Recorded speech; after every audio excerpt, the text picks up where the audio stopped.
pourquoi tant d'amour pour Dip Doundou Guiss mooy njaago bi gën a siiw Sénégal est-ce que am na beneen njaago bu siiw. est-ce que du moom. te comme man damaa seytaane depuis sànq Dominique laa koy woowee yenn saa yi ma ne ko doo.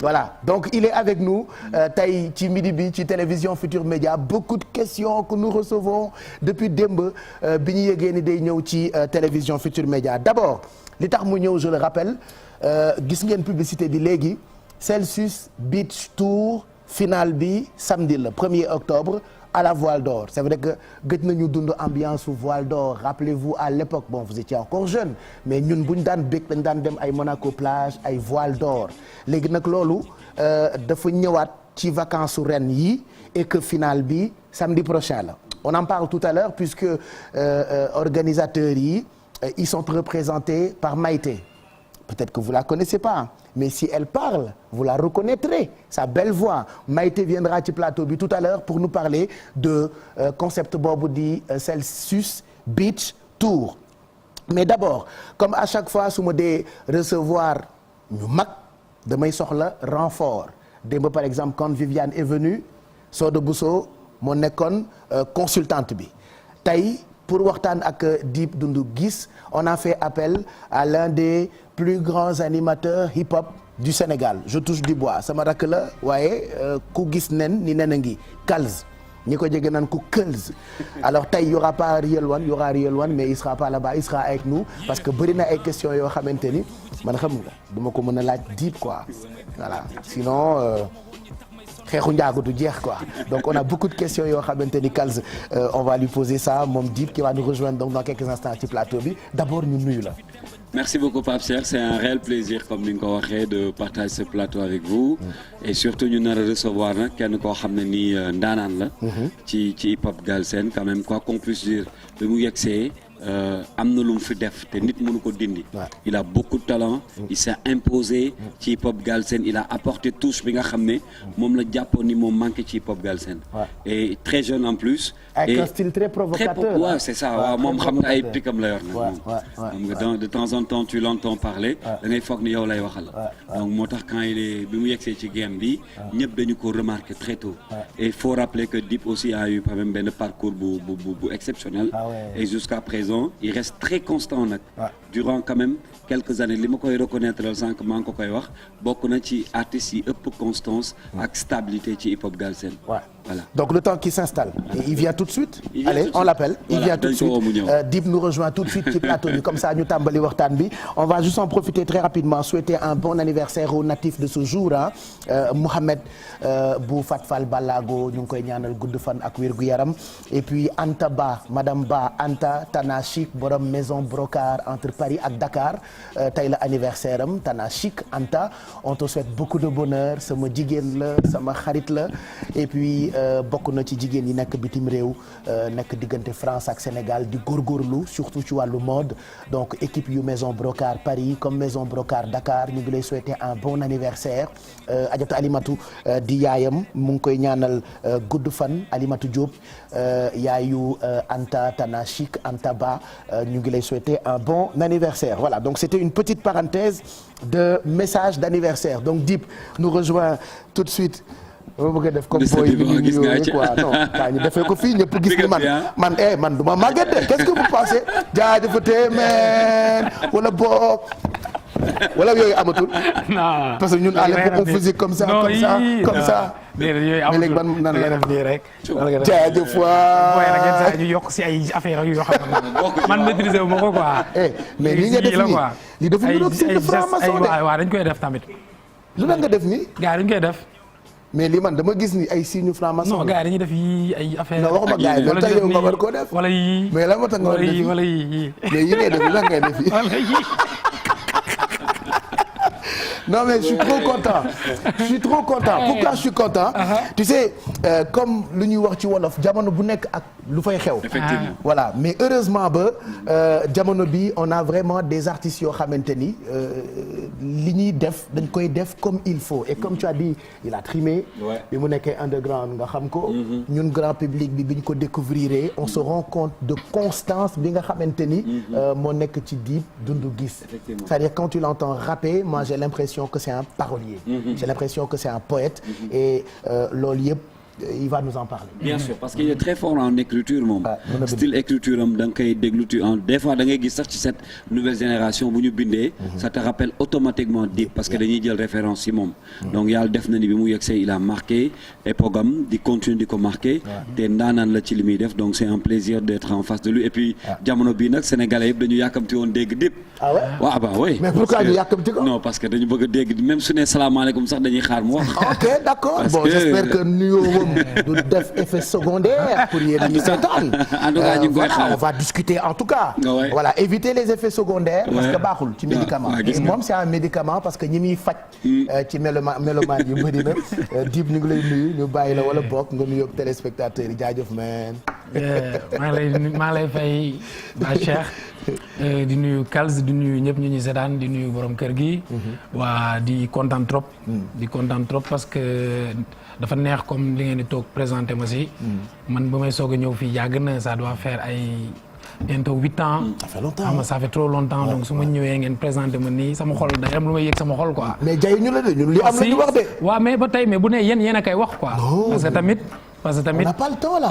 parce que ku leen xam ku la xam yow xam fan nga toll si domaine bi nga nekk quoi donc c'est toujours un plaisir et voilà honneur la aussi si man quoi ma nekk fii. yaa ngi njëkk a nuyu borom kër gi yow da nga mus a fan borom kër gi. da nga mus a fan Youssou Ndour quoi au-delà de borom kër bi mu nekk. artiste bu mag bi mu nekk. on voit toujours. da nga koy sargal moom. waaw royukaay la dafa jara fan. dafa jara sargal comme li nga wax noonu. parce que ñun ñëpp ñu nekk ci milieu bi ak yeneen milieu. ku sañoon def lu mu def en fait. lu mu def ci domaine am ku sañoon def ko ci domaine am. donc c'est très logique. soo soxorul. waaw soo soxorul nangu ko voilà mu ngoog. donc référence nga ko jàppee raison pour laquelle il avait fait un son. tuddee ko Youssou Ndour. donc loolu nit yëpp fàttaliku nañ ko. alors su ma ko pas cher permettrait on va rentrer directement. la facilité aujourd'hui je veux vous regarder. je veux vous regarder dama bëgg a seetaan. dama bëgg a déglu Dip. li nga koy laaj bu fekkee leerul sama bopp. man dinaa am lu ma ko laaj. exactement alors léegi première question DIP Dip ci lan nga nekk. man maa ngi samay business. je vais pas dire que maa ngi samay projet maa ngi samay business. parce que am na foo xam ne boo fa tollee. musique kese mënul doy. et puis musique si boppam buntu la pour yeneen affaire quoi. donc maa ngi si musique bi maa ngi si yeneen ak yeneen. yan business. yëpp yoo xam ne day tourner autour de la musique pour le moment ak yeneen yoo xam ne mën na ñëw après. mais comme genre yan da ngay jaay oto da ngay jaay yére. non jaayuma oto jaayuma yére. mais da ngay jaay ay beat wala. comme par exemple je suis avec maa ngi liggéey ak ay partenaires. donc maa ngi si liggéey yooyu. maa ngi liggéey sama projet maa ngi tamit dem tam ba toll foo xamante ni dinaa teg samay business yoo xam ne mën naa woo ñeneen nekk seen partenaire. waaw si loolu laa nekk. d'accord mais certainement xam nga ce qui se passe ci monde hip hop bi actuellement fi mu toll actualité musicale je dirais même pas hip hop mais actualité musicale ñu ñëpp xam nañ li xew. entre depuis 3 jours ñu ngi ci ay affaires. yëg nga li xew. waaw yëg naa ko. oui anniversaire Viviane bi 22 ans. Jolof Ba waaw yooyu yëpp yëg nga ko. le 29 le 1er octobre le 1er octobre. King Fahd Palace mais avant King Fahd Palace. voile d'or pour le concert. maa ngi ci biir yëg nga ko kon yëg na boobu. Celsius bi tam yëg nga ni le 1er octobre la parce que da nga ciy joué. bon moo ma indi nag moo la andi d'accord mais yëg nga ni. question yëg mais moo ma indi nag. yéen moo la andi sérieusement mais yëg nga ni hip hop bi am na clash aussi. waaw am na. entre de partis. Akhlou Brick.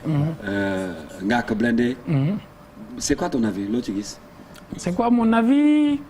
comme on le dit dans le milieu du hip hop das hip hop c'est le hip hop mënoo ko si dindi après awma avis spécial wala personnel bu mu si war a mën a joxe parce que comme man comme keneen kuy déglu noonu rek laa mën a déglu nga waaw déglu naa kay. noo déggee clash yi les deux parties. mënuma si wax lu bëri par rapport ak jugement quoi comme ni nii laa ko gisee wala ne leen non maa ngi seetaan maa ngi reetaan quoi. da ngay seetaan di reetaan waaw c'est rigolo. waaw am na ci clash loolu daf si bokk no am na troll maanaam nga tooñ nit ki pour nit yi reetaan waaw. tu es d'accord que loolu sa fort la yow boo seetaanee di nga toog retaan loolu ñëpp la. waaw mais à part loolu amul leneen loo xamante ni maa ngi ko si yëg quoi à part loolu waaw. tu trouves que lu positif la wala lu négatif la ci game bi. bon ça dépend comment nan la ko gars yi di utiliser c'est positif quand même ci benn côté mais beneen côté tamit personnellement quoi. Je me dis que lépp loo gis si àdduna tolluwaay la quoi. waaw lépp loo gis tolluwaay la. yaa ngi ci tolluwaay boobu. non man nekk ma si. da nga ciy dugg wala doo ci dugg. waaw non man dépassé naa ko. da nga ci dégg sa tur. waaw dégg naa sama tur. dégg nga sa tur. waaw mais c'est normal. ci ngaaka nga ko déggee. waaw. lu tax tontu ko.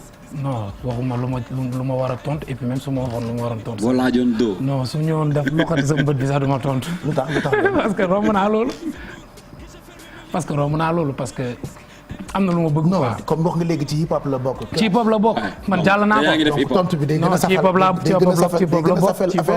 hip hop la bokk. mais Balla Gaye doo ko gis mi dem di mbapat ay saako ceeb. kon yow loolu ñëpp boo romb. non li ku nekk ak li ngay dund la rek def naa ko defaat ko romb naa ko après maa ngi ci leneen. donc ñoom da nga leen considérer comme ay mbër yu ndaw. non ku nekk ak sa choix. et pourquoi tu parles de Balla Gaye du dem di mbapat. parce que Balla Gaye dépassé na mbapat. ok dépassé na ko. loolu mbapat la su xëyee ne day dem mbapat loolu fotom la kenn forcé wu ko. xam nga am na droit jug dem benn arène mbapat foofu. kenn du ko. mais mbapat neex na di nga gagné ay nag ak ay saaku ca. waaw bu la neexee mais mën na la yàqal yeneen. non combat yu mag yi c'est des millions. Ouais. mais mbapat aussi de temps en temps. am na nga dem am 5 nag. choix la selfie bi. choix la ñu jox la ay neexal. choix c'est intéressant. choix la mais boo gagné saaku ceeb bi nga jox ko ñu ko soxla. c'est un choix. ok xam nga mën nga def choix wu dem gagné saako ceeb. keneen tam mën na def choix def leneen keneen mën na def les deux. ku nekk ak liberté am quoi man je me dis que domaine u art moom liberté la quoi. su ma liiree li ngay wax nii c'est comme si da nga dépassé niveau bi ñu nekk ñoom.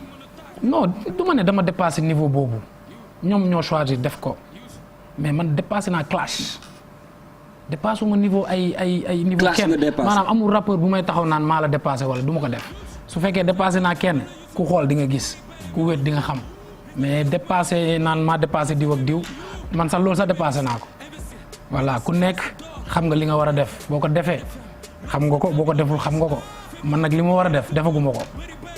on dirait que da nga bëgg a nekk neutre ci. non du loolu dama am yeneen affaire yu ma pël solo quoi franchement. et pourtant on disait souvent que clash fort Dip la quoi c'est-à-dire que moom. mais Dip ñaata yoon la clash def naa clash ba pare def naa ko pare wala dama ci war a dëkk. même bu ñu tuddee sa tur wala ñu. sànni non même bu ñu ma jamono paaka sax. doo ci wax. mais quelle a été ta réaction bi nga ko déggee dañ la ko nettali.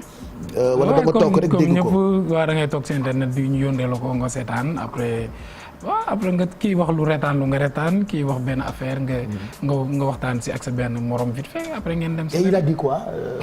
boo laajoon sa papa doo ci dugg. waaw. ça c'est directement toi hein. waaw léegi. tu t'appelles Dominique. léegi. qu'est-ce que ça t'a fait. te clash Dip ak Ngaaka Blindé dafa existé woon. dara et puis ça ne me surprend pas quand même. tu vois bettu ma. bettu la lu tax. Ngaaka en fait on se connaît man ak moom. ok dañoo personnellement ou artistiquement daa mel ni on se connaît daal ñoo ñëwandoo quoi. sama kii la daal ñoo ñëwandoo. yéen a bokk génération. waaw ñoo bokk génération donc yooyu yëpp c'est très logique. c'est très logique. mais dafa mel ni kon dafa am jàmm diggante yow ak non du question de. parce que booy waxee nii moom muy sànni yow ngay sedd. sànniwul lu mu wax dara nekk si. il a cité ton nom. c'est mon nom mais waxu si dara lu ñaaw tu vois et puis même bu waxoon lu ñaaw sax non je comprends moom amul problème quoi. kon jàmm am na léegi diggante. non man amul problème ak kenn dafa nekkatuma si yooyu. non dafa mel ni loolu parce que man ni ma lay déggee nii daaw ma la dégg. non néew si loolu billaay aw ma jot bi aw ma sax jot bi maturité la wala da nga bëgg jàmm rek. dëkk bii nii ñun dañ siy décider. dañuy bokk si ñuy décider si dëkk bi. xaw ma kañ la de mais dañ siy bokk. loolu laay lijjanti quoi lijjanti wu ma li si des. donc tu penses que clash yi ay détails la. non dama ne ku mu neex nga dugg si lu la neex. waxuma ay détails la de man du mu ko def. mais on dirait que considéré woo ko. waaw dépassé naa ko. dépassé naa ko du ma si am la laa si gagné dara amul lenn lu may apporter. su ne dépassé nag ça veut dire que yaa ngi revendiquer être au devant yaa ngi nekk ci kanam. tu sais loolu parce que boo rombee ay nit moom mooy. yaa ngi Youssou Ndour mosoo ko dégg mu ne je suis le roi du mbalax mos nga ko dégg.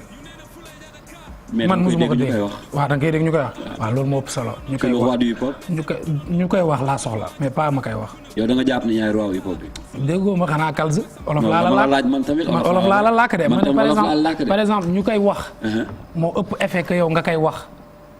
xam nga tey boo defee sa liggéey Pape Cheikh mi kenn du taxaw di ko tekkaleeg yenn animateurs yi je suis désolé. n'est-ce pas. on est d'accord. il n'a pas besoin taxaw fii naan je suis le meilleur quand même. n'est-ce pas. waaw loolu tamit liggéey rek moo koy maye. loolu liggéey moo koy maye. loolu liggéey moo koy maye après.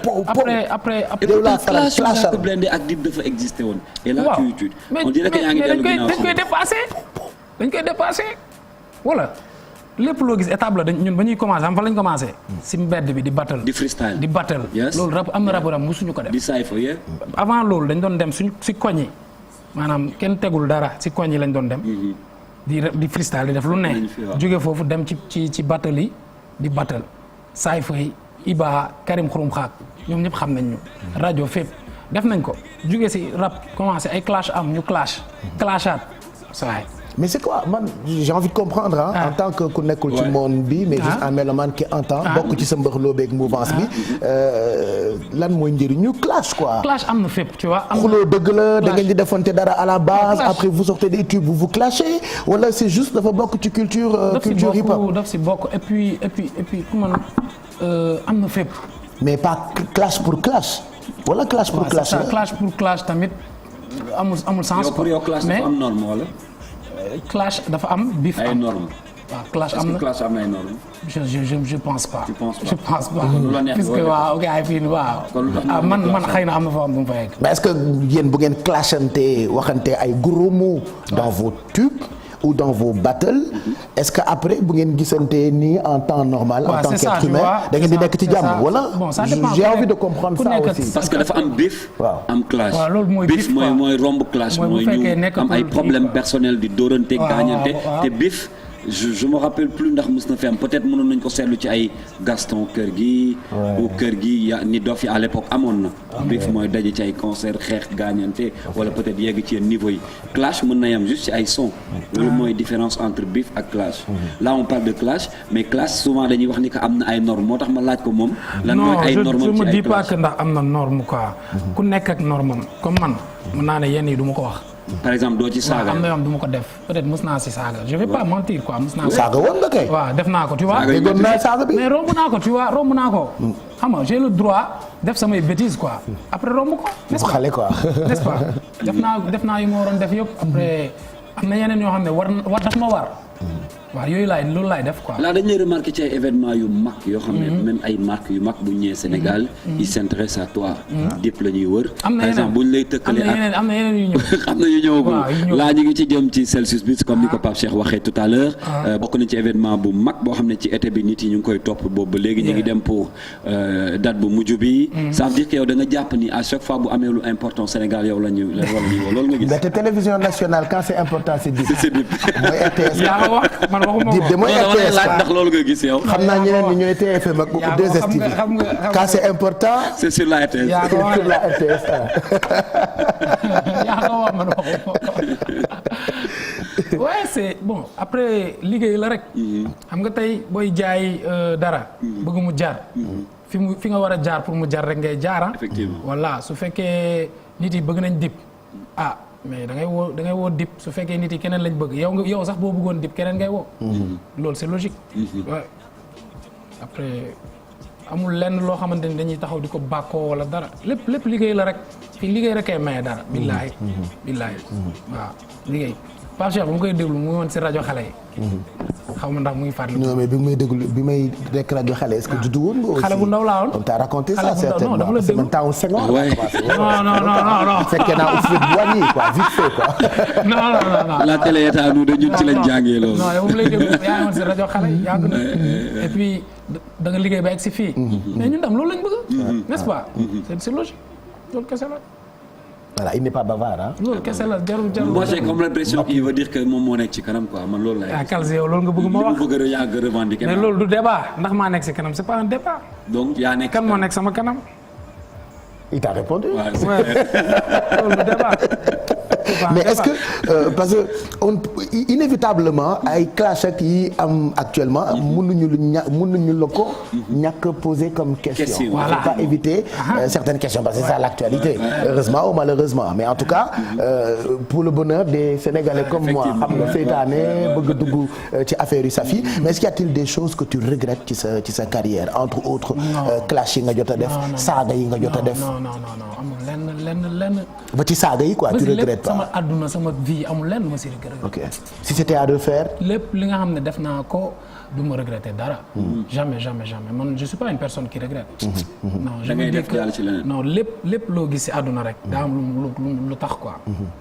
lépp loo gis daa am lu tax. or bu amee nu mu mel daa fekk ñu dugal ko si xam nga taal ko defar ko et tout ça dóor ko xam nga donc munoo bañ jaar si yenn yi quoi et puis life bi ay choix kese la soit parfois nga jël ay choix yu baax parfois nga jël yenn choix yi mais choix bu bon amul da ngay jàng nga avancé. mais amul lenn lu may regretter peut-être su ma jaaruloon si yenn yi du ma egg fii. du ma comprendre yenn yi et puis dañ nekk si benn milieu boo xamante ni ñun dañu am benn devoir benn responsabilité boo xam ne ba léegi accomplir uñu ko. ñoom Awadi bu la neexee ñoom waa Daara ji bu la neexee ne ñoom ñoo ñu raw ba tey parce que am na ay label yu mag yoo xam ne bu jamono yi ñu leen di signé ñoom. effectivement jamono boobu lañ ne Sénégal moo nekkoon 3e place ci hip hop. mais ñun ba léegi gëj nañ dégg loolu.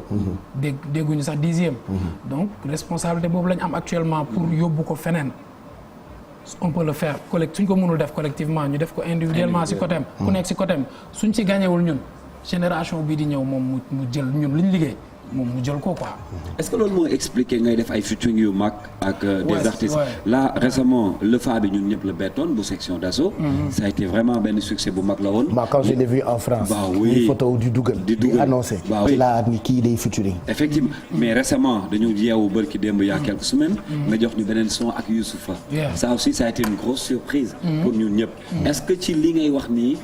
suite logique boobu moo tax nga nekk ci di essayer de faire des featuring avec ces grands noms de la musique du monde. waaw suite logique la comme tu dis. après même ci biir musique bi. on a beaucoup de choses à apprendre. on a beaucoup de choses à faire quoi maanaam liggéey la boo xam ne xam nga créer dafa métti. et puis nga nekk si benn domaine boo xamante ni dafa taxaw dafa bloqué wu. nga nar ko génnee foofu c'est très compliqué. ñun ci loolu lañ nekk. les Nigérians l'ont réussi si dañoo bloqué wu ça qu'on se le dise dañuy waxante dëgg ça veut pas dire que dañ lay woo nga dem jouer benn cachet ñaari cachet ñu fay la ay millions même bu ñu la fayoon ay centaines de millions soo demee yenn dëkk yi tu n'es pas ki nga nekk Sénégal tu vois et puis loolu da nga ko war a xeex parce que yàlla may na la aptitude yëpp Youssou Ndour def na ko fi donc pourquoi pas ñun et puis ñun ñoo nekk si période bi mu gën a war a mën a yombee. parce que vous avez presque tout. on a tout ouais, vous avez presque tout. dañ liggéey rek après li si des moom ñàkk si la bokk de. mais tamit pour man war nañ mën a gën a poussaat si beneen côté bi quoi. c'est le plus important. ouais parce que après bu jeexee day jeex surtout carrière rappeur dafa gaaw a jeex. bu jeexee après tu vas te dire ah waroon naa def lii defuma ko. waroon naa xam nga alors que non puisque ñu ngi on est toujours jeune nañ xalaat tuuti rek. ba léegi et puis bi ñuy introduire maa ngi wax sa talent wu bind. lan nga ñu ciy wax quoi quand on bu ñu la dégloo on se rend compte que mbind mi day leer da ngay def comme poète maanaam tu écris wax ko mu wóor la ni lii lu ñu bind la bind bu baax donc c'est un parolier quelqu'un kuy bind wala yaay bindal sa bopp j'ai envie de comprendre vraiment ni ngay bindee. D'accord bon man maay bindal sama bopp bind bon jaar nañ école def nañ versification genre moo lay woon ay figures de style ay rimes croisées rimes embrassées ay mesures moo la ñuy wax vers quoi ay formes d'écriture et tout yàgg naa déglu rap tamit rap sénégalais yàgg naa ko déglu le rap américain wala rap yëpp yi nga xam ne yëpp ñu ngi koy déglu ay rap français sa référence waaw Ndongo Di tout après c'est un parolier lui. Sénégal bu may déglu rap sénégalais à chaque fois dama doon am idée wu jéem a rabee comme sama bopp quoi pas rabee comme keneen. comme façon yi may defee samay rimes yenn thèmes yu may aborder. et puis loolu peut-être moom moo tax ma feeñ quoi. parce que j'ai l'habitude de faire des rimes yoo xam ne ñu bëri dañ naan du ay rime quoi. alors que ay rime la. donc samay début ñu bëri dañ doon ne waaye mais moom mënul rimer affaire yooyu noonu mais à la fin su ma toogee damay déglu booy bëri di rimer noonu quoi. gars yi bëri di rimer noonu. donc bind bi kii la ni ñu koy waxatee. benn genre yoon la rek. comme par exemple nga gis ñëpp di jaar nii yow nga ne da ngay jël péage bi wala nga jaar. da nga créé ce style dama am sama style bopp. léegi su may bind j'ai plus besoin de non xaaral ma utiliser style bi. xaaral ma def benn punchline non damay bind li may bind rek dem. damay bind rek dem parce que jàng naa ko quoi. tëju naa lu bëri di bindantu et tout et puis bon am na loo xam ne nag du si nit yàlla la. yàlla mooy ne kii day mën lii. kii day mën lële. xëy na am na ñoo xam ne ñoo ma dàq leneen. man li ma mën tamit maa ngi siy jéem a exceller quoi. voilà on va retrouver Mamadou Ndiaye ak Merry Beye bu fekkee ñu ngi en place. Mamadou Ndiaye Merry Beye wala boog su ma amoon pouvoir dama leen di def ngeen di seey quoi di def di leen seeyal ci télé bi di leen modifier di leen soppi ay sànqalañ ay gunóor. voilà. te réalisateur bi seytaane la boo xam ne genre il fait tout ça pour wan leen ni man li may wax mën naa ko mais mënuma ko voilà Mamadou Ndiaye Merry Beye Diouf très content de vous retrouver pour li xew biir internet mais li xew biir internet lenn rek la le clash des rappeurs qui inondent la toile, c'est pas mes propos, c'est dans le conducteur, une phrase écrite par vous-même, la rédaction de Midi Plus. effectivement. On vous entend pas trop bien nañu yokk. ma dégg leen ci plateau bi ñu ngi lay nuyu El Hadj di la jaajëfal di nuyu sa invité ak Mr Kals. di nuyu Dip Doundou Guiss di ko jaajëfal mais li nga wax noonu la amee clash yi ci rappeurs yi actuellement ñoom ñoo inondé toile bi. gis naa sànq ñi ngi dagg benn vidéo bu Kals mu def analyse am xale yi TikTok yi di ko partage analyse bu pertinente gis naa aussi ñëpp di ci laaj fan la Dip taxawee. actuellement ci coow li yëpp fan la Dip taxawee lu am solo la léegi balaa ñoo démarrer xanaa juste avant mairie di kii di wax ñu dugal 2011 rappeurs yi ñii nga gis tey ñuy clashante am na benn son bi nga xam ni actuellement gars yi déterré nañ ko génne ko ci toile bi. ñu def ko vite fait ñëwaat vaar nañ ko. nen mi saare nen bi ne ko kiip ne ko piip mu ràpp ngeen ni jinne laa du man la ñuy cons comme troisième âge bi cons ki ne laam am na boy yu mën rap mais waruñ ma ci boole man mag bu mën rap la ma boy di war di xoole fi kenn judduwul seex Mike fàttalikul démb xamuñu rab ba nekkee xale dañ doon daw semb jàngil nga bañ moom nga lay yokk sa papa ëllëg man du mag boy yi ba may rap ñu ci samba ëllëg xaddaru tuuti lay sànni ñu xam ni ara mer na jant du xulloo ci tàng lumière weer bi leer na man est-ce que dem rap xaw ma lii lu mu fu ma yóbbu est-ce que du beneen job est-ce que du rock jazz R&B est-ce que man taasuma baadu maa ngi ci place mu ma way nit nangu ci pet picc yi siisu one way is week charme like ku naan biisu. voilà El Hadj yaa ngi may dégg bu baax. ma ne yaa ngi may dégg bu baax. maa lay dégg waaw. waaw bii vidéo bi dañ ko xale yi dañ ko vaar. ok génnewaat ko gis nga Dip noonu ci ginnaaw. aara mi ngi ci mais Dip ci tuuti nekk boy. oui gis nga mais lii 2011 la woon 2011. waaw su ma juumlee. Ngaaka mu ngi ci aussi. taa bi ay xarit la ñu woon quoi. mi ngi noonu. waaw ay copain la ñu woon copain. mais nag man Pape Cheikh man bëgg naa xam comme lii vaar nañ ko 2011 la ñoom ñëpp ñu ngi si woon bëgg naa xam ba xam lan moo xew ci diggante bi ba ñoom instant yi ku ci nekk di clash ba affaire yi egsi nii loolu moom. tu poses la question à Dip il n'entend pas trop bien. waaw waxaatal question bi yokkal sa baat yooxul question bi. ma yuuxu maanaam waaw comme techniquement mënul baax. on utilise nos voix. gis nañ leen ce volume. maanaam gis nañ leen ci vidéo bi 2011 yéen ñëpp ngeen taxaw di rap ngeen mel ni ku booloo léegi nag bëggoon naa xam qu'est-ce qui s'est passé entre temps ba tey ku ci nekk yaa ngi jël sa yoon clash am na ci seen diggante ku ci nekk donc soo si mënee rek nga may ñu si tuuti rek ci loolu bu dee exclusivité la. bon mais bu dee clash bii nii même avant vidéo bi commencé na ah oui. ok loolu Kals war na ko xam quoi. même avant vidéo bi. dafa am lu leen boole woon rek quoi. bon. waaw.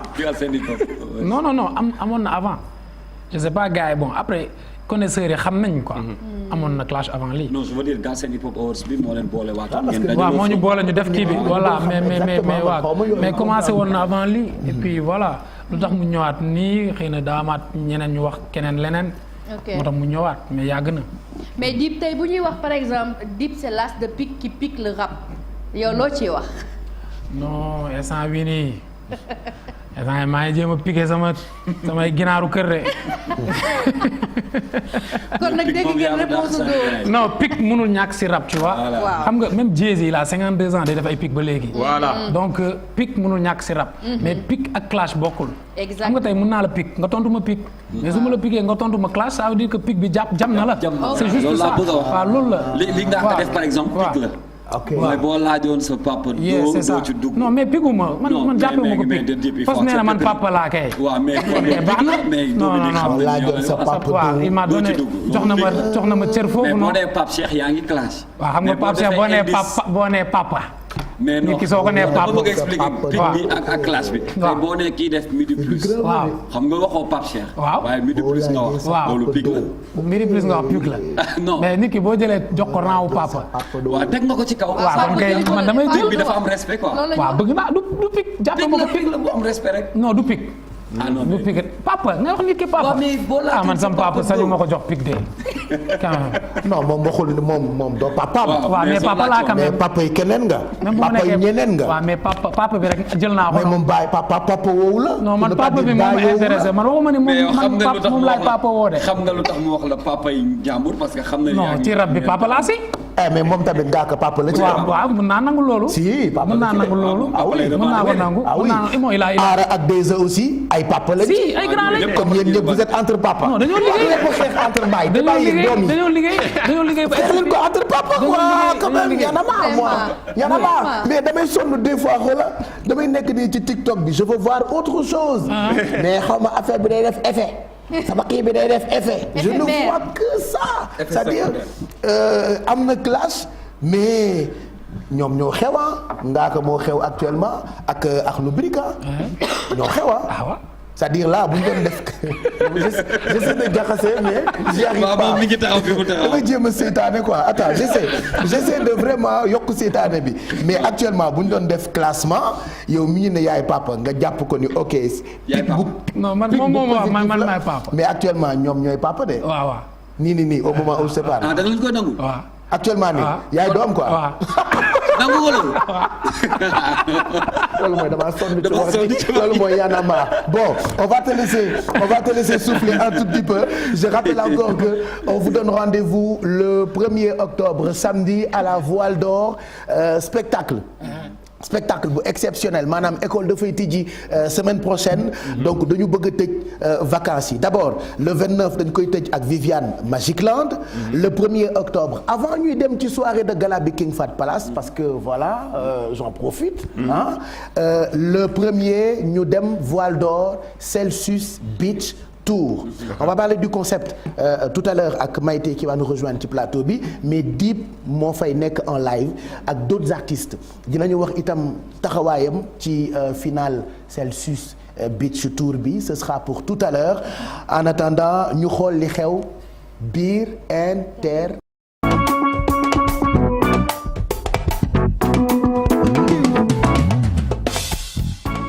merci d'être avec nous Mamadou Ndiaye ak Merry Bey ñu ngi leen di gërëm rendez-vous demain biir midi plus pour li xew biir internet 14h22 mooy doog a jot je rappelle que tey Dip Doundou Guiss il prend sa pause fii ci télévision Futur Média sànq ba tey ñu ngi waxtaan et on a fait appel à Kals comme consultant meilleur animateur hip-hop fii ci Sénégal Riel Wane normalement war na tàmbali mais du ngeen ko déglu tey Riel Wane tonton Olibi moo fay nekk di leen gunge sur RFM il est là avec nous on enchaîne avec la dernière partie reste d'autres questions dama la koy bàyyeel avant nag ñuy waxtaane Celsius Beach Tour finale bi Voile d'Or la samedi 1er octobre entre 5000 ak 3000 venez clôturer les vacances plateau bi plateau du ko dax Dip Djeba je vois Sidi Diop vraiment une journée entière où il y aura des festivités yoo xamante ni xale yi dañ ciy bég mag ñi dañ ciy bég donc une journée entière à partir de 10h où vous pouvez vous retrouver ci fi nga xamante ni moo di Voile d'Or Maïté Curtis ou Curtis tu te rappelles de la clope Curtis. Donc Maïté qui représente l'agence Celsius sera avec nous dans quelques instants ci plateau bi ñu dem ci quelques questions. waaw bon man li ñuy ñëpp di poser la question c'est quoi l'avenir avec Dip. Il a décidé de ne pas répondre il faut savoir que officiellement wax na ni du ci tontu. Parce que ñi doon toog di xaar ay réponses am bëri na. C'est quoi la suite. on a aussi un single de l'actualité de ce qui se passe. waaw ci classe bi xew nit ci ñu ngi doon xaar réponse mais tey décevoir nga sa fan si de. tey décevoir nga nit yi. ñaar yëpp clash wala wax si clash. ñaar yëpp mais wax naa si. mais réponse su clash waxoo ci waaw. tey moom décevoir nga nit yëpp. les gens sont déçus. bu dee réponse su clash. déception nga ne dañ ma pic. loolu nga jàpp. mais pic mën na ko tontu non. kon di nga pic. non dama naa man bàyyiwuma pic. mais bàyyi naa clash. kon di nga tontu ci pic bi. du ma bàyyi pic si àdduna. on attend la réponse de Dip par rapport à pic gu Ngaaka bi. pic yow sax doo ko bàyyi. non moom du pic ah. ñëppay pic. non. dinaa pic ay pic ba keroog may bàyyi rap. léegi kañ mais du ma am nekkaat di clash quoi. non pic bii nii moom bu cool laa ko jàppee quoi. mais di nga am sorti. méttiwul quoi. non méttiwul non bii cool na. kañ ngay génnaat. maa ngi waajal sama album. maa ngi waajal sama projet xam nga dama raar quoi. kañ ngay génnaat nii kañ laay génnaat yàggul dara dans un moment dinaa def sama single sama last single avant album bi di génn. et puis voilà. ci lu mu nar a wax sa single boobu. si lu mu nar a wax. exclu la bëgg a am. non di nga ko am yàggatul dara. mais lan nga nar a wax. du yàgg dara ça parle de lan la ci nar a wax. non loolu dinaa ci wax. ce sera une réponse pour. leen daal xam naa ko dama raaroon xam naa yenn bruit yi sax raar bi da koy waral. mais maa ngi ñëw. boo ñëwee dina leer. waaw. dina leer non mais leer na bu yàgg romb na leer. kon la réponse naaj bi du ñëw ngay laaj ndax leer na wala leerul. waaw mais dama lay laaj yow yaa ma mën a wax ndax dafa. non leer na bu yàgg après kii la rek dañuy jàll. dañuy avancer rek donc Ngaaka Blindé. Bril Fight Fo. ñoom ñëpp dinañ am seen réponse très bien. non jotee ma ñoom dara Kalz. mais di nga wax ci li xew xanaa. pour lan je suis pas journaliste. léegi pic bi. pic ban bu Ngaaka bi nee naa la neex na ma bëgg naa. ok waa Kalz yow da nga ma bëgg jox ay gars ma dem box xanaa. il nous a déçus de. non amul problème. amul problème. il nous a déçus ah. non man du ma mbër nag quoi vraiment am nañu déception ah. non du ma mbër. Mbaye demal nga toog. waaw gis nga voilà. gis nga ni ma wéy. Mbaye demal nga toog. non Kalz yow ci animateur hip hop. xam nga règlement bi en fait. genre lan moo jar a wax ak lan moo jarul wax. dugg si coow jàmbur bëgg coow la. mais xam naa ni yow di nga ñëw man loolu leer na. non mais dugg ci coow jàmbur bëgg coow la ça dox ça mais pas si lu ma warul dugg quand même. après am nañ benn ñu ngi atteindre benn maturité quand même. doo ñëw fekk gars yi du coow rek nga ñëw da ngay coow. loolu du classe sax. mais ñi toog dina xaar nag depuis démb ba tey. maa ngi liggéey sama album bu fekkee clash moo tax ñu may xaar jaratul ñu may xaar. parce que du ma artiste boo xam ne loolu moo ma tax a jóg. bëgg naa egg fu ñu war a ñi egg fu sori yi egg. bëgg naa fa egg. après bàyyiwuma pigante gars yi wala yooyu du ma ko mës a bàyyi. parce que ñoo bokk milieu bi et tout. après dinaa def sama album maa ngi waajal sama album.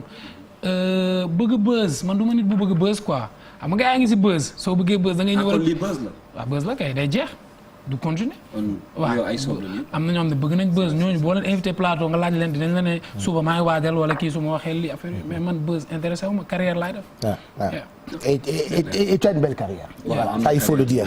Et puis on va recevoir tout de suite Maïté, elle nous rejoint tout de suite sur le plateau. Viens, yow yaay tànn nag foo bëgg a toog soit place ou Kalz wala man sama place pour qu'on parle du concept Celsius Beach Tour avec l'agence Celsius. Donc Dip, pourquoi samedi 1er octobre Voile d'Or nga bokk ci finalu Celsius Beach Tour.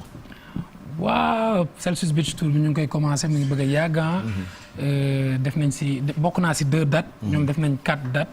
donc bii mooy 5e bi. pourquoi mu bokk si final bi bon kii moo ma jël. pour ma bokk si affaire bi mu nekk ku jàmbaare. xam nga woo ñu tegal ñu projet am ñun tam ñu gis ni mu nekk jigéen bu mën góor quoi. parce que Sénégal yombul nga nekk jigéen nekk si yenn structures yi di xësal di ko lijjanti. donc ñun tamit idée bi neex ñu ànd si ak moom. et mu nekk aventure bu rafet aventure bu neex. te gis nañ ni ça va se terminer en beauté parce que am na yeneen artistes yu si duggaat. donc voilà aventure bu ma neex la lu tax ma bokk si ñoom ñoo porté seen choix ci man. et puis boo xoolee ci événement itam mu nekk affaire yu réussir. donc voilà. et à chaque fois nga dem ci engouement bi. public bi dama koy public bi am quoi c'est-à-dire concert plage yi. beneen énergie la quoi bokkul ak concert yi ngay def ci salle wala plein air feneen. mais ci plein air ci plage. beneen kii la quoi beneen énergie la. voilà alors Maïté celle qui représente l'agence. Comment est né ce concept? Alors bonjour déjà à toi Pape Cheikh, Papou comme je t'appelle, et encore bonjour à Calze et à Dip. Merci pour cette invitation. Alors ce concept-là, c'est un concept donc qui regroupe l'utile et l'agréable. Xam nañ ne instant bii nii ak vacances yi. Donc les jeunes ont besoin de programmes. Pourquoi? Parce que voilà après ce micro, tu es animatrice. Voilà, oui c'est ça. Ah ouais, d'accord, yëkkati naa ko.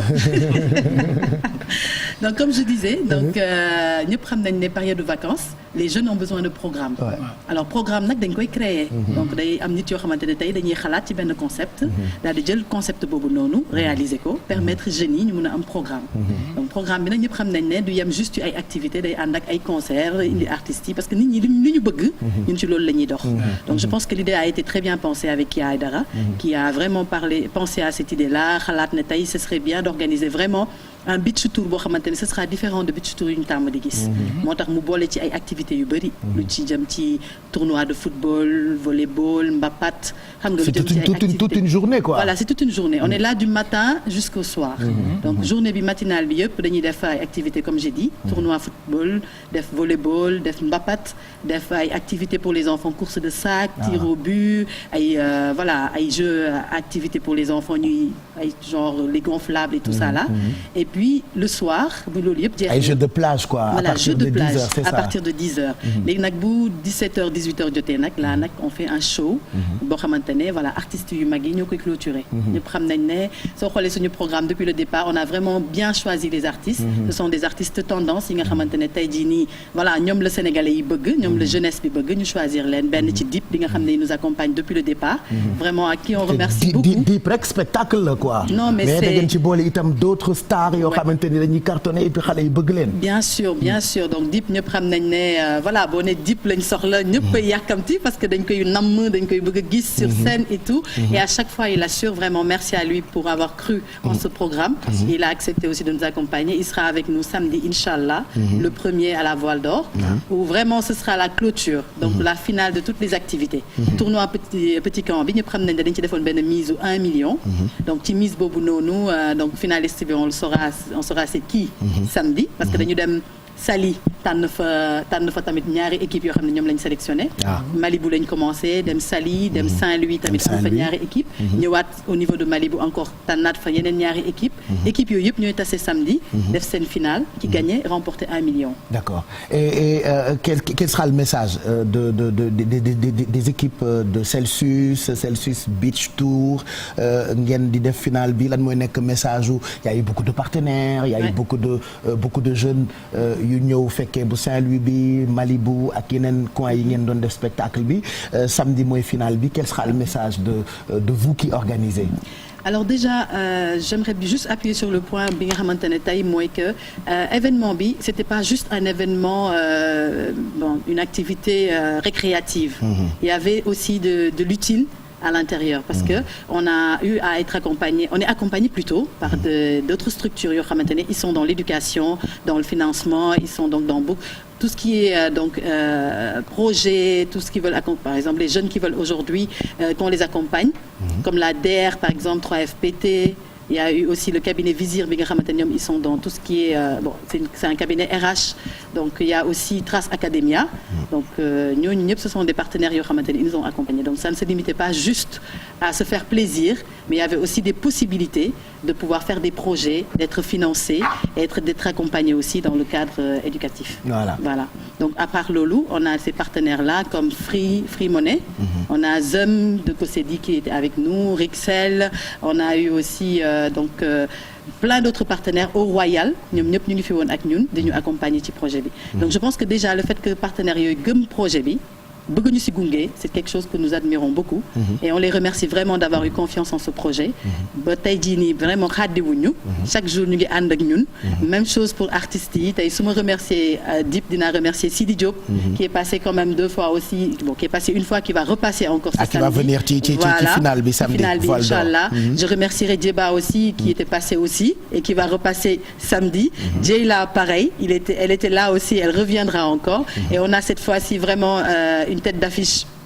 C'est un petit de la génération donc de la musique donc muy Vigie qui ñu xam ne ni que voilà moom il a sa particularité aussi avec vraiment un public très jeune et je pense que tey bu ñu nee Voile d'Or la ñuy woote ñëpp xam nañ ne Voile d'Or ku fay ñëw da ngay ànd ak sa njaboot. C'est un bon coin. Voilà c'est un bon coin. C'est de ça qu'il s'agit. Merci beaucoup donc on s'est dit tey voilà donc pour clôturer Celsius Beach Tour il fallait qu'on trouve vraiment un coin spécial pour terminer les choses en beauté et on a choisi la Voile d'Or donc ce sera en entrée 3000 francs VIP 5000 on passe la journée yendu ensemble donc participer ci activités yi fekkee finale yi dina am finalu mbapat bi nga xamante ne moom ñëpp xam nañ ne à chaque fois moom day tàng quoi non mais en plus de mbapat yeeg jeux yi ngeen ci def et tout ça fondation MRD ci bis bi dafay offrir ay kits scolaires déjà semaine prochaine c'est la rentrée donc on clôture les vacances à la Voile d'Or et on offre des kits scolaires aux élèves et aux enfants yu ko soxla aux familles démunies. Effectivement. Aux familles démunies plutôt. Effectivement. Donc la fondation MRD donc elle travaille beaucoup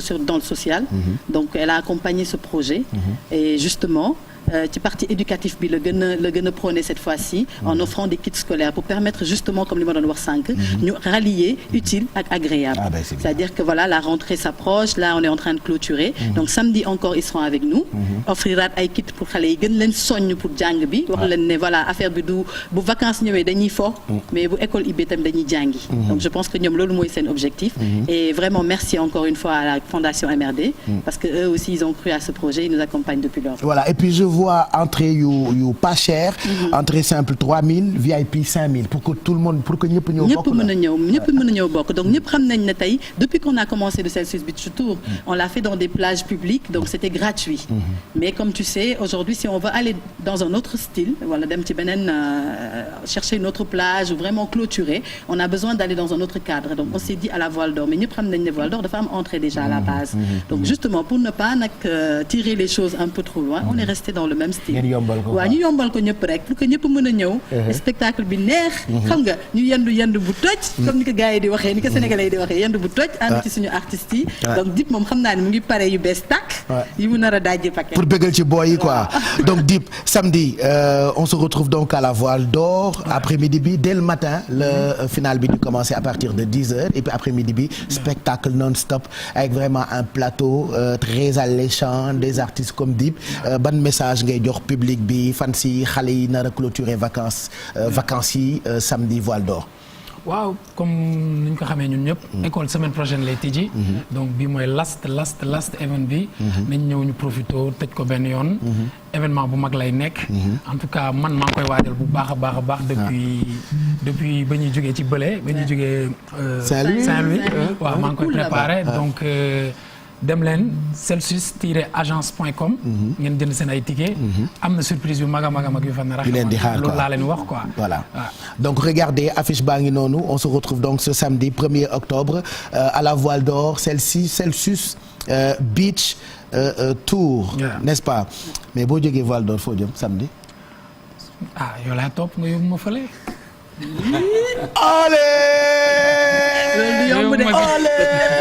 ku amul paas doo bokk. entrée 100 000 boy. yéen ñëpp amu leen ko boy. xam naa nag di ngeen ma faa nag. non yóbbaale wu ma kenn de ku amul paas prêt bancaire. demal Pamecas wala poste. ñu lebal la ñaar fukki junne. nga ñëw seetaan Beyoncé. Beyoncé suñu Beyoncé xam nga yegg ci kaw table bi sàppat Beyoncé mag laa damay damm kon su ma yéegee parce que moi quand je parle de Beyoncé je suis excité am naa ci droit non j'ai raison ou pas quand je parle de Beyoncé de notre Beyoncé à nous je suis hyper extra non pas content excité Beyoncé daf si nekk. mes propos c'est mes propos vos pensées c'est vos pensées. daf si nekk. non on n'a pas pensé on t'a juste écouté. mais lan moo tax nga wax ni daf ci nekk quoi. tegal ma affiche bi et puis à partir de parce que le 29 mooy pour xale yi le 1er octobre mooy pour mag ñi King Fahd Palace soirée de gala à partir de lundi damay takk njëllu Viviane. dégg allez yow. mais applaudissez-moi chez vous ne soyez pas jaloux maanaam dès lundi et je promets clôture bon je parle pas de seen clôture mais ñun suñu clôture 22 ans Jolof Band le 1er octobre la ci guddi King Fahd Palace léegi lundi su may def si midi plus damay takk njëllu Viviane. waa léegi comme da ngay dem le guddi la. bëccëg bi da ngay ñëw ci ñun. ñuy xam nga kii ay dara ngi foofu yaa ngi foofu noonu xam nga damay ragal ngeen topp ma daal xam nga voilà quoi bàyyi rek xoola ma ànd ak Beyoncé préparé mais c'est sûr que je viendrai à la Voile d'Or c'est-à-dire je reste avec vous ba 19h30 ma doog a dem King Fahd Palace maintenant je voulais juste préciser pour ñi nga xamante ni ñooy woote parce que Kals daf ma sonal ouais mais grand frère ticket laa bëgg quoi alors que depuis un mois maa ngi leen di wax ni ibbi nañu point de vente yi vous allez vous-même avec votre agent là ci point de vente yi ñu ibbi ngeen jënd pour seen doom yi pour le 29 parce que à partir de cet après-midi c'est sûr qu'il y aura plus de billets il ne reste que quelques tickets donc bu ngeen bañee dégg sold out demain matin achetez pour vos enfants il y a des points de vente qui sont donc ouverts un peu partout à travers Dakar par exemple bu ngeen demee Pizza Time Sacré-Cœur 3 mën ngeen am billet pour le 29 am billet pour le premier ci soirée de gala bi entrée 100 000 bu ngeen demee Brioche Dorée bu Ngor maanaam bi nekk fii mën ngeen fa am entrée pour le 29 pour les enfants wala am entrée pour soirée de gala bi le 1er octobre bu ngeen demee Brioche Dorée bi nekk U4 ubbi nañu fa point de vente bu ngeen demee Brioche Dorée bu Pikine ubbi nañu fa point de vente bu ngeen demee Brioche Dorée bu Patte d'Oie ubbi nañu fa point de vente bu ngeen demee Magic Land ubbi nañu fa point de vente Jollof Chicken bu ngeen mënti dem ubbi nañu fa point de vente les points de vente seront clôturés demain midi pile. Voilà donc demain dañuy tëj point de vente yi maanaam ku jëndiwul tey non mais c'est décidé avec le staff oh et nous on n'est pas dans vos histoires de sénégaliseriens nous on est des pros voilà tout est réglé calibré tout est bien millimétré et l'artiste du def ay woyu 20 minutes de par 3 minutes, 4 minutes, 5 minutes, c'est-à-dire la même chose que vous avez eu depuis qu'elle a commencé sa carrière dans ses albums, c'est la même chose que vous aurez le 29 pour les enfants au Magic Land et le 1er octobre pour les grandes personnes au King Fahd Palace. Applaudissez-moi s'il vous plaît. Donc je suis très content je pense que maa ngi tàggoo ak yéen donc demain dès 16h on se retrouve au Magic Land Dip merci d'être passé nous voir je rappelle que samedi yaa ngi Voile d'Or boo jógee Voile d'Or yaa ngi King Fahd Palace ak Viviane Chidid ci 22 ans yu Jolof Band lan ngay tàggoo sénégalais yi nga xamante ni ñoo la doon xaar mais tu nous as déçus avec tes petites réponses moi je sais pas quoi. Et pourtant, je sais pas quoi. Et pourtant, j'avais confiance en lui. J'avais confiance en lui. Mais malheureusement. Mais j'adore ces réponses parce qu'on a senti maturité boo xamante ni moo nekk ci Dip Doundou Guiss. Quel sera le mot de la fin comme ils disent les journalistes? Bon, le mot de la fin c'est je me dis que lépp loo gis def bi moo ëpp solo jëf bi quoi. xam nga tey quand tu viens tu parles aux gens nga leen di conseiller wala nga leen di yedd nga jiitoo ko. mooy gën a yomb pour ñoom ñu suivre la quoi. man nag ay wax yi mu néew ma ko quoi. ay détails c'est pas trop mon truc. après li mu leen di wax mooy depuis 2 ans ou plus maa ngi liggéey sama album. maa ngi préparé affaire yu bëri donc du yàgg dara dinaa génne sama last single. et album bi moo si topp. li si des yëpp dinañ ko yëg au fil du temps quoi. Inch'Allah. Merci en tout cas. On est très content. Merci Maïté. Merci à toi. Samedi, je serai de la partie. Que les gens aillent acheter donc leur ticket sur le site www.agence.com. Celsius-agence.com pour acheter les tickets wala ñu woote ci numéro téléphone bi. Donc dinañ mën a réserver, commander, ñu livrer leen gratuitement. Et puis ñu ngi leen di xaar ñoom ñëpp samedi. Voilà, il faut que tout le monde vienne parce que dañuy clôturer vacances yi donc le premier. Kalsta aussi je te remercie Rendez-vous demain à la radio ou après-midi bi da ngay def seetu bi. Non, demain je suis à la radio dès 9h. OK. Avec Deugantan en attendant le retour de Abba. Mbaye demal nga toog qui arrive. Donc merci à toi. On t'attend dematina Amérique. OK, d'accord. Mais Abba lu ci yoonam ci classe bi. Pourquoi ñu yàq ndelam bi mais ñii tam ils sont pas gentils quoi. Vraiment ñu ngi koy tooñ xale bu baax la xale bu dër la leel bee ko sonal nag. waaw leel bi kay da ko sonal ak dër bi mais on t'attend samedi matin. Samedi je serai à la radio. Inch'Allah. Donc merci à tout le monde, merci à Dip parce que lui c'est toujours un plaisir de faire des interviews avec lui. Très correct, très constant. Xam nga boo ko invité midi 10h lay ñëw quoi. Voilà. Très reconnaissant aussi. Ça aussi je voulais le dire. Nit ku reconnaissant la. Loo ko mën ci defal ci carrière am daf la koy wax da koy wane à chaque fois. Donc reste comme tu es parce que nii lañ la bëgg. Non mais on dit toujours fii Sénégal xaw ma ndax war naa ko wax à la télé que lakkat seen jikko dafa rafet. Mais man mosuma la dégg nga rappé ci njaago. Si mos naa def benn affaire mais yàgg na quoi mais maa ngi ciy liggéey. mais loolu baaxul de da nga xeeb fi nga bokk wala. non jamais. dama koy jéem a jaxase en fait mais il faut nga rap un jour ci njaago. maa ngi ciy liggéey bu baax a baax prochainement très prochainement. Ok. Et puis un truc exceptionnel que j'aimerais dire. Midi Plus mention spéciale et je dis l'habitude damay am habitude di ko wax. pour être vraiment officiel au Sénégal il faut forcément passer par Midi Plus. Merci. Voilà, il faut le dire. Soo fi jàllul pour man c'est pas encore officiel. Merci. Donc mais reste à venir. C'est là que ça se passe. Voilà, donc rendez-vous samedi inchallah. Boole maak ñu koy def ñu invité ma. Ñu invité la pour que je sois officiel. Voilà. Merci Kalz. On te retrouve donc dès demain 9h sur RFM 94.0. Moi je serai à la radio samedi à partir de 9h.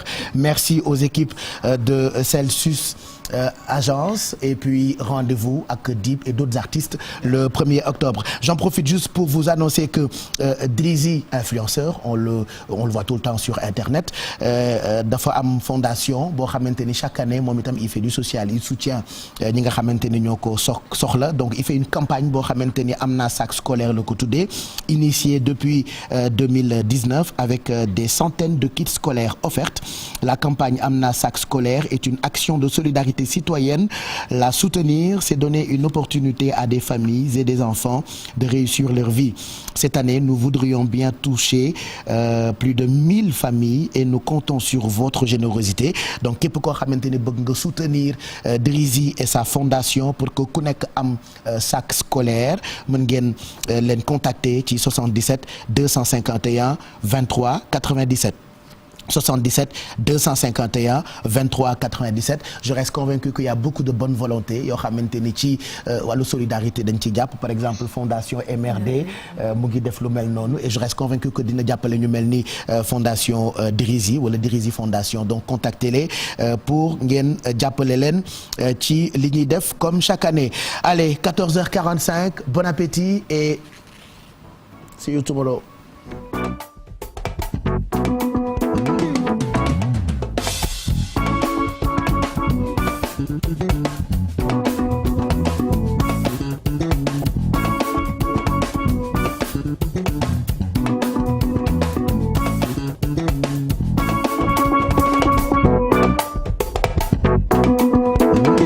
seen kalpe Orange Money moo fi gën a yomb soo yónnee 10 000 francs CFA 80 francs kese ngay fay waaw téléchargé leen gaaw seen application